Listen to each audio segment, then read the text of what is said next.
Yo guys, welcome back to my channel at muli na naman tayo nagbabalik dito sa malupitan game na Manok na Pula. At kung bago pa lang tayo mag-umpisa sa mga pre, huwag yung kalimutan mag-like, subscribe.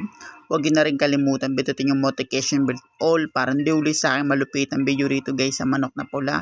Ako nga pala si Ryan Gamer, kaya naman hinihintay natin mga pre, let's go.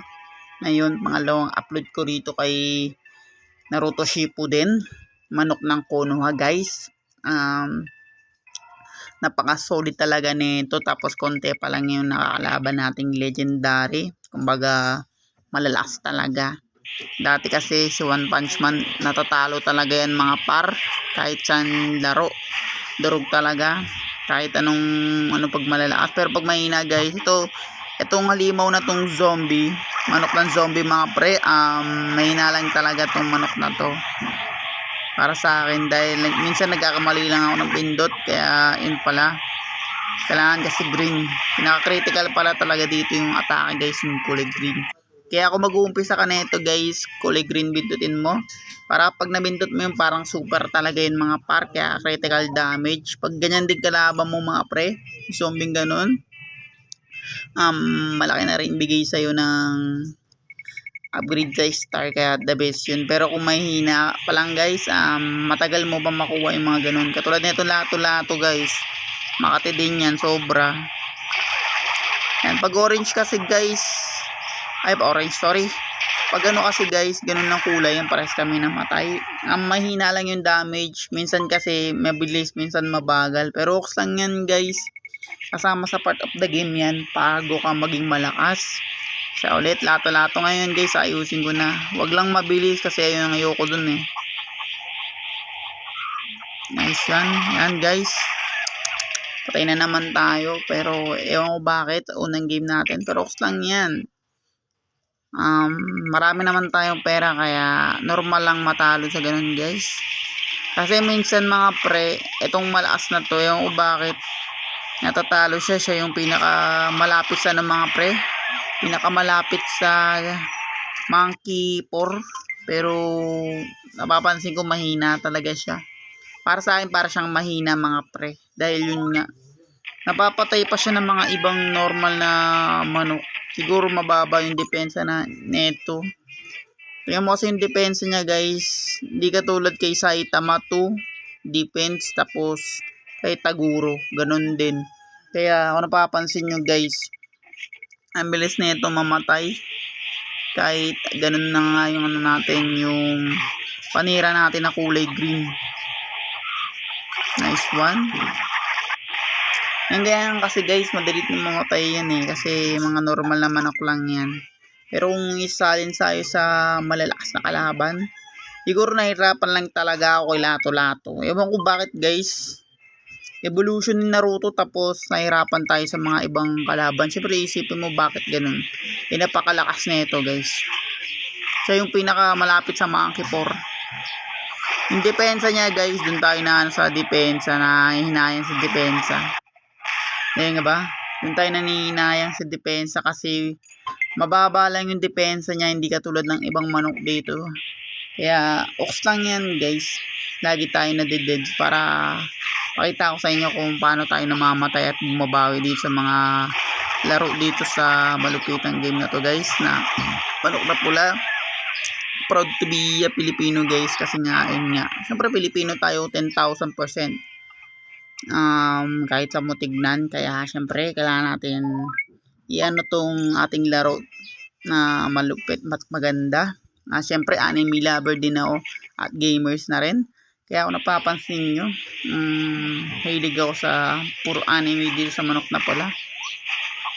Nasunod na ito guys, papakilala ko sa inyo yung Naruto. Yung nag-training siya kay Jiraiya. Kung alam niyo naman yun guys, comment down below. Yung training ni Naruto. Ito yun guys, ito yung papakilala ko sa inyo sa susunod. Ayan. Hindi pa siya upgrade ko na lang guys at pakilala ko sa inyo kasi napakatagal niyan. yan, dito muna tayo sa Naruto. Yung ano na siya. Siyempre, paatras tayo guys, patungo sa mahihina. At ito guys, meron na rin ako niyan max na, pero para sa akin mahina siya. Dito, pag ginamit dito. Pero pag sa online, di na rin masama guys yung lakas niyang manok na yan. Manok na San Pedro. Tsaka yung lugar na to nasa langit mga pre ay bili ko na kasi, kaya hindi na ako nahihirapan dahil napapansin nyo malayo na ako. Pero yung ano ko guys, yung level 4 pa lang yung One Punch Man ko. Ilang beses ko nakakalaban yun, manok ng San Pedro, pero yun la, mahirap talaga guys, tutusin. Kahit aaminin ko mga pre-cheater talaga ako ng bata, pero minsan nahirapan din ako pag dito sa cellphone na naka-cheat. Kasi pag naka-cheat talaga, pag nag-level 1 yan guys, bago ka mag-level 2, yun nga, pupunin mo muna yung star mo. Alam naman ng mga ibang player yan, kaya siguro alam mo na rin kung nalaro mo to. Oo, ikaw, yung nalaro mo to manok na pula. Ganun din guys, kailangan mo na i-ano sa star para ma-upgrade siya. Kaya matagalan ko siya nilalaro guys, bago ko ipakilala sa inyo talaga to mga pre. Nag-grind muna ako talaga kay Saitama. Nice one.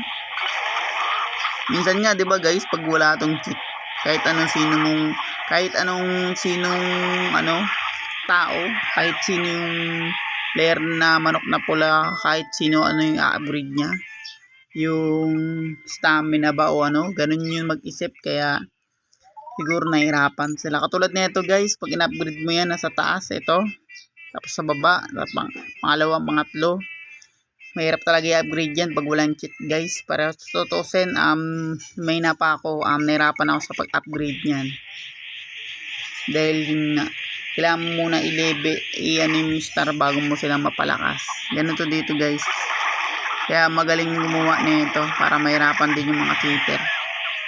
Pero ako guys, matagal na kasi akong naglalaro nito, kaya mas madami akong nadaan ng pagsubok dito sa laro to, tsaka may hirap na kalaban na legendary.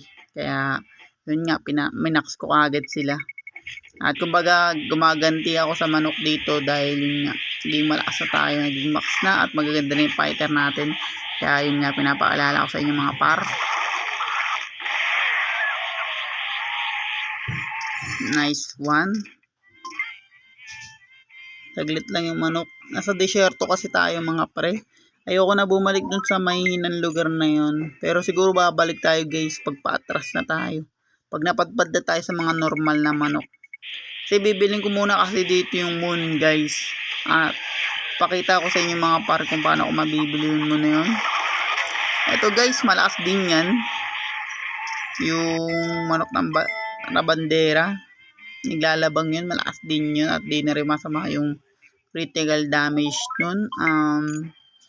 Doon yun sa palengke makikita eh. Pero dito guys, kahit sino pwede na makita dito dahil napapansin nyo, ang layo na natin. At konting-konti na lang guys, mabibili na natin yung moon. Sa moon tayo nagsasabong. Napakalupit talaga. Saka lawak rin ang imagination ng yung lugar na naisip niya kung saan yung magsasabong. At tatalino no?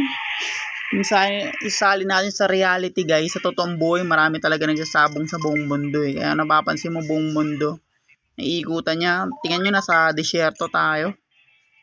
Yun nga, nasa desierto tayo tapos sunod moon, diba? Angas. Kaya gandaan dito, pa iba-iba ka ng teritoryo pag ano. Malalaman nilang malakas tayo. Ayan guys, si Pain, para sa akin malakas din yan, yung mahina pa ako. Diba? Minsan kasi guys, diba, Pain tsaka Naruto, kung alam niyo naman yung part na yun, yung inano niya si Hinata guys, comment down below mga pre kung anime lover kayo. Ayun yung ano ko, tapos ayun yung fighter ko, tapos kalaban natin si Pain. Kung alam niyo naman yun, Pain tsaka si Naruto, yung may palakana si Naruto, doon na siya talaga naging halimaw. Kaya the best talaga yung part na yun mga par. Comment na lang. To last battle na to guys, dahil yun nga, papaalam na ako kasi mga ganitong manok mahina kasi to guys eh, diba? Masoks lang yan. At kung bago pa lang tayo matapos dito sa malupitan game ng manok na pula guys, huwag niyo kalimutan mag-like, subscribe. Huwag niyo na rin kalimutan bitutin yung notification bell all para hindi uli sa aking malupitan video rito guys sa manok na pula. Ako nga pala si Ryan Gamer. Kita-kits tayo sa mga lugar at malulupit na manok dito guys. Hanggang sa muli and peace out.